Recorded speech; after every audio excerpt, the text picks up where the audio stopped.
sorry. I seem to have lost my way. Would you mind looking at my ticket? My seat, I believe, is somewhere in this section. We don't know much about tickets. Oh, Won't you sit with us? Yes, please join us. oh, I'd be delighted. Thank you. I guess you've noticed by my accent that I don't come from around here. I hail from the South, from the state of Georgia. We have not been to Georgia, but it was pointed out to us on a map. This afternoon. Yes, Where are you going? Kansas.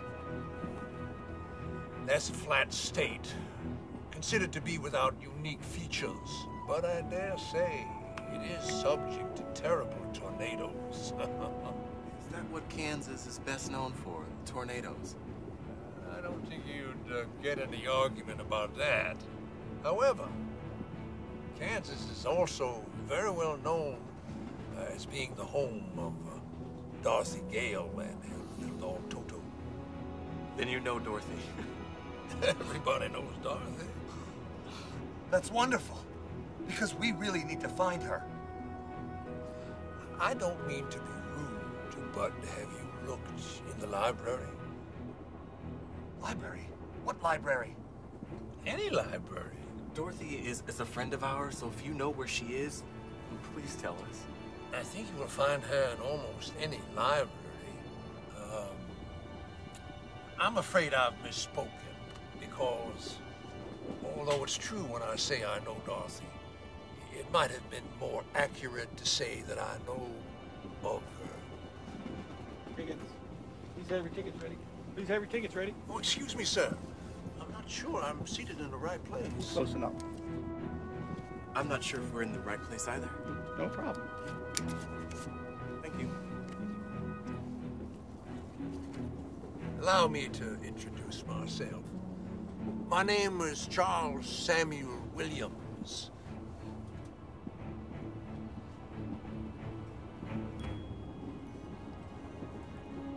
People call me the Tin Woodman. Well, People call me the Scarecrow. yes, well, my.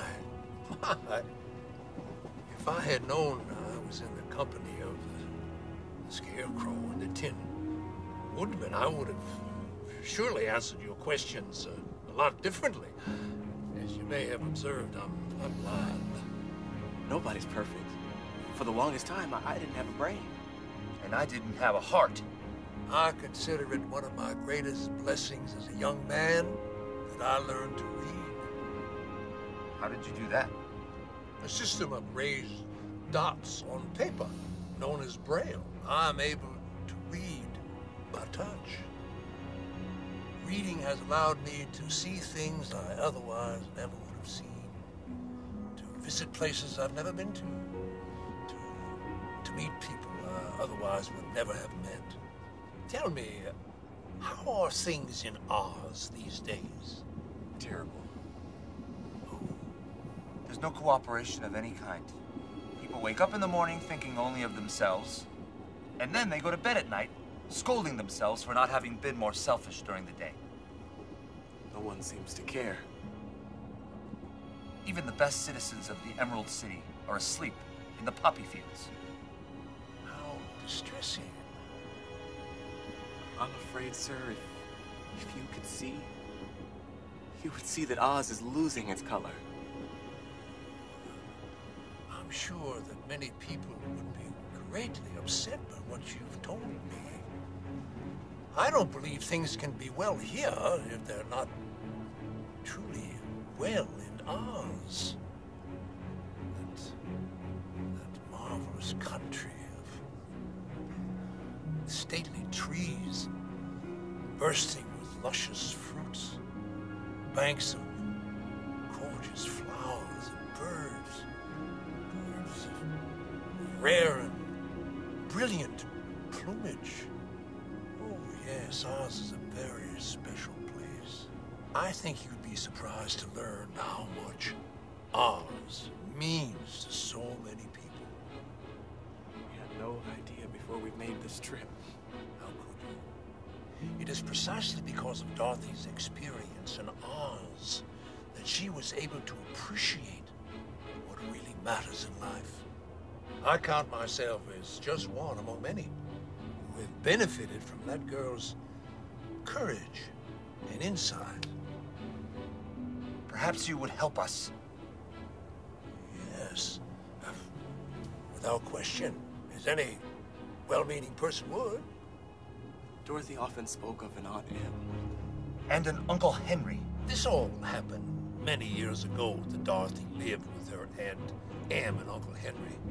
If you were able to find Dorothy today, I don't think you would be able to find her living on a family farm.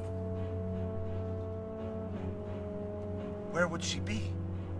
If you were to find her today, you would probably find her living in a foster home or even in an orphanage. We don't know what that means. A child who has lost his or her parents is an orphan, and an orphan lives in an orphanage.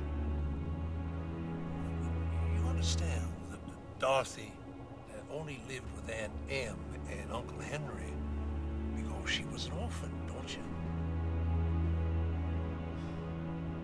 Dorothy was so eager to return home.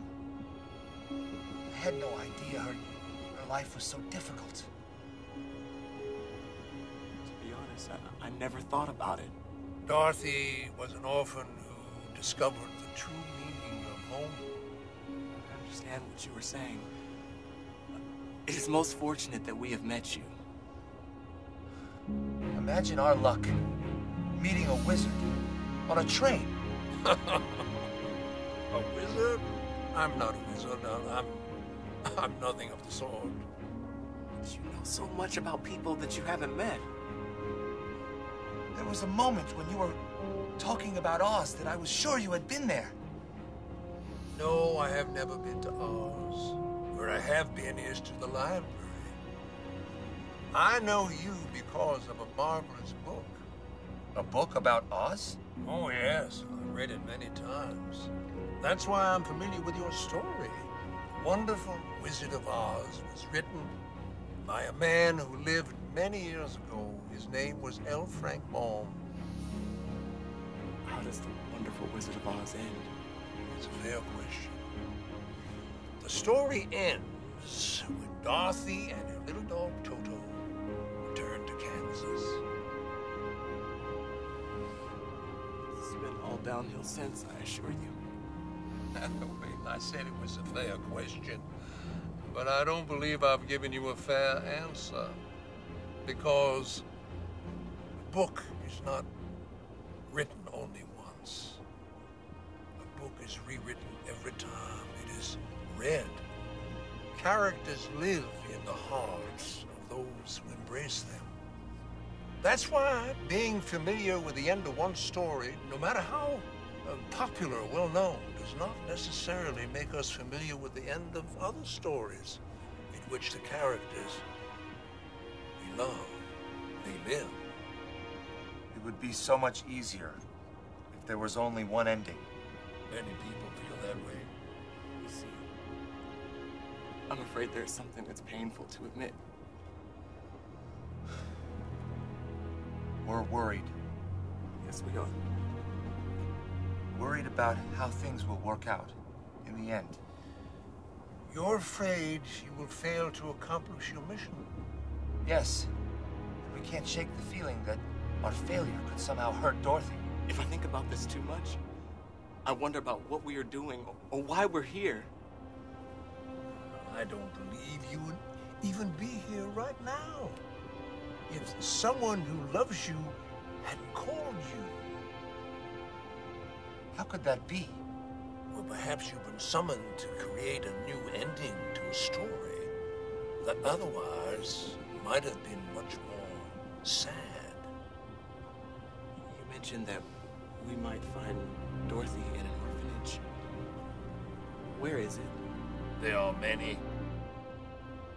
More than one? Oh, yes. There's an orphanage in every state and every country. There are orphanages everywhere in the world. Everywhere in the